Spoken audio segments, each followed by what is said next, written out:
तो hello guys, I am pi back. तो आज हम बात करेंगे लुकिज्म के एपिसोड 1 के बारे में। तो लेट्स बिगिन।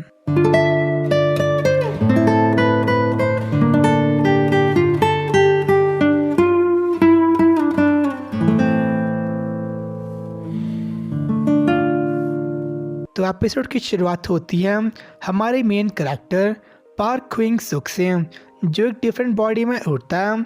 और इस चीज़ के 2 हफ्ते पहले हम देखते हैं कि हमारे मेन कैरेक्टर को बहुत ज़्यादा बुरे तरीके से बुली किया जाता है और से बुली करने वाले उसे एज अ पिग ट्रीट करते हैं और बहुत ज़्यादा बेकार तरीके से उसे पीटते हैं। और ये बुलिंग इतनी ज़्यादा बेकार थी कि हमारा मेन कैरेक्टर बस मरना चाहता है। और जो हमारा मेन कैरेक्टर है वो एक पुअर फैमिली से है और अपनी माँ के साथ अकेला रहता है और अपनी माँ को पूछता है कि अपने स्कूल से ट्रांसफ़र लेना चाहता है। और वो इस चीज़ का रियल रीज़न भी उसे नहीं बता पाता। एज जो बात थी बुलिंग की उसने माँ से छुपा के रखी थी, लेकिन जो उसकी माँ थी उसे बहुत ज़्यादा मुश्किल से जॉब मिली थी और जिस घर में वो रह रहे थे उसका किराया बहुत ज़्यादा कम था, तो वहाँ से जाना उनके लिए सही नहीं था। और साथ में उसे लग रहा था अगर वो वहाँ से जाएंगे तो उसके बेटे के फ्रेंड्स थे वो उसे लूज़ करने पड़ेंगे। बट रियलिटी में उसके कोई फ्रेंड्स नहीं थे और ये चीज़ सोच के वो अपनी माँ पे एंग्री हो जाता है। और नेक्स्ट दिन स्कूल में उसे एज यूजुअल फिर से बुली किया जाता है और पूरे स्कूल में इस बुलिंग को कोई भी नहीं रोकता। और यहाँ तक कुछ बच्चे इसे ज्वाइन करते हैं और मैक्सिमम बच्चे इसे एंजॉय कर रहे थे। और से फिर से वो बुली का लड़का पीटता है और उसे थप्पड़ मार रहा था। बट तभी उसकी माँ वहाँ पे आती है उसे बचाने के लिए और बुली करने वाले लड़कों को डांटना शुरू करती है। लेकिन इस पे जो और बच्चे थे सिंपैथिक फील करने के बजाय उसकी माँ और उसका मजाक करना शुरू कर देते हैं। और इस पे ह्यूंग सुक फिर से अपनी माँ पे गुस्सा होता है। ऐसी चीज़ उसके लिए बहुत ज़्यादा एम्बैरसिंग थी और जो पुलिस थे वो उनसे फिर से माफ़ी मांगता है। और इस सब के बाद वो अपने घर लेट से पहुँचता है जहाँ पे उसकी माँ उसका वेट कर रही थी और उसे भी रियलाइज़ हो चुका था कि उसने एक मिस्टेक की थी और वो अपने ऊपर शेम फील कर रहा था। एज अपनी माँ पे गुस्सा हो गया था। बट जो उसकी माँ थी वो उसके बारे में जानती थी और उसकी कंडीशन के बारे में भी, और इसीलिए वो स्कूल गई थी उसके टीचर से बात करने उसकी ट्रांसफ़र के बारे में। और उसे कहती है नए शहर जाने के लिए, बट उसे ज्वाइन नहीं कर पाएगी अपने काम की वजह से और जितना हो सकता है उतने पैसे से सेंड कर देगी। और से कहती है अपने ऊपर ट्रस्ट करने के लिए और बस स्कूल को ट्रांसफ़र करने के लिए। और इस पर ह्यूंग सुक बहुत ज़्यादा इमोशनल होकर रोना शुरू कर देता है। और नेक्स्ट दिन ह्यूंग सुक नए शहर चाहता है जहाँ पे एक छोटे से रूम को रेंट करता है और यहीं से वो अपनी लाइफ की नई स्टार्ट करना चाहता है।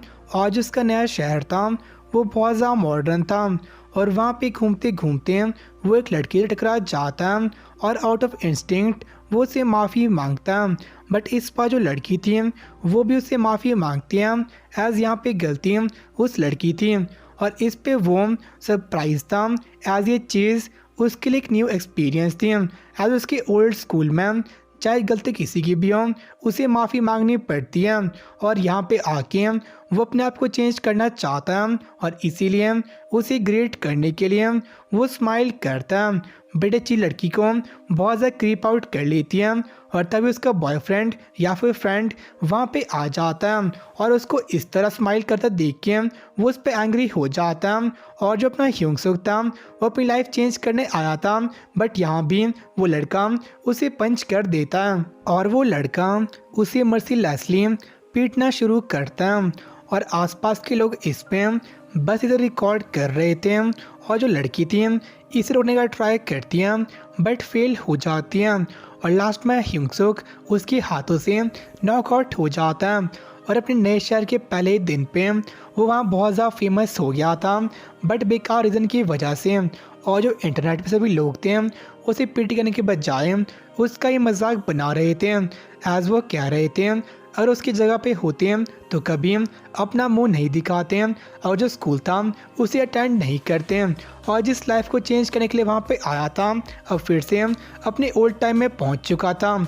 लेकिन उसे फ्रेंड्स चाहिए थे और वो भी एक इंसान था और ये सोचते सोचते वो सो जाता और जब वो उठता वो अपने आप को एक अट्रैक्टिव बॉडी में पाता है, लेकिन उसकी ओरिजिनल बॉडी अभी भी वहाँ पे सो रही थी जिसे उठाने का ट्राई करती है बट वो नहीं उठती और जब उसे फोर्सफुली उठाता तो फिर से अपनी ओरिजिनल बॉडी में पहुंच जाता और अब जो नई बॉडी थी वो सो रही थी और जब फिर से वो नई बॉडी को उठाता वो फिर से नई बॉडी में उठ गया था और उसे कुछ भी समझ नहीं आ रहा था वहाँ पे क्या चल रहा था। बट एक चीज़ बहुत ज़्यादा ऑब्वियस थी कि जो बॉडी कॉन्शियस थी उसमें थी कॉन्शियसनेस चली जाती है तो वो सोचता है हॉस्पिटल कॉल करने की, बट जब अपने वीडियो देखता है पीटने की तो अपने प्लान को चेंज कर लेता है।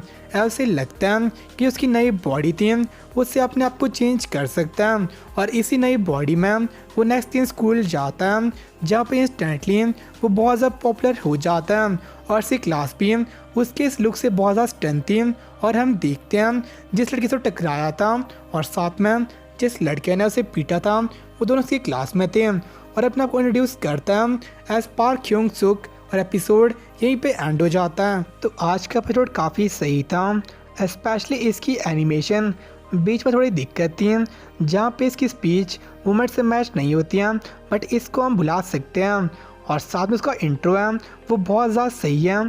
स्पेशली इसके विजुअल हम इसमें देखते हैं बहुत ज़्यादा मॉन्यूमेंट्स को जिसमें इंडिया के भी थे और ये चीज़ देखने में काफ़ी सही लगती है और जो पूरा विजुअल स्टाइल था वो काफ़ी अपीलिंग है और साथ में जिसका एंडिंग सॉन्ग है वो भी काफ़ी सही है और साथ में जो एपिसोड था इसमें हमारे मेन कैरेक्टर की बॉडी मिलती है बट हमें पता नहीं है ये बॉडी कहाँ से आई थी और क्या पता इसके बारे में हमें सीधे में पता नहीं चले, बट हमें पता चल जाएगा कि वो स्कूल में एक नए पर्सपेक्टिव और नए एटीट्यूड से कैसे चल पाता है। और बात करें मेन मुद्दे की तो हम देखते हैं जिसमें बहुत ज़्यादा बुली किया आता है अपने मेन कैरेक्टर को और वहाँ पे कोई भी इस पुलिंग को स्टॉप नहीं करता बट उल्टा वो इसे एंजॉय करते हैं और कुछ लोग इसे रिकॉर्ड भी करते हैं जो काफ़ी गलत बात है। लेकिन जो हमारा मेन कैरेक्टर है वो अपनी मदर पे गुस्सा निकालता है बट उसे बुली कर रहे थे वो उन्हें कुछ नहीं कह पाता। ये उसका एक लूज पॉइंट है और जो पूरी एनिमे सीरीज़ है ये कॉमेडी जैनर की है बट जो डायरेक्टर है इसे एक तरह से दिखा रहे हैं कि एक मैसेज क्लियर हो सके और साथ में इसके 8 एपिसोड आ चुके हैं तो इसके बारे में हम कहीं भी बात कर सकते हैं हमारे रेगुलर एपिसोड के बीच में टाइम निकाल के। तो आज के लिए तो इतना ही है, तो मिलते हैं आपसे नेक्स्ट में, तब तक बाय सेनरा। फील करो खुद को उड़ने लगा मैं आसमान में।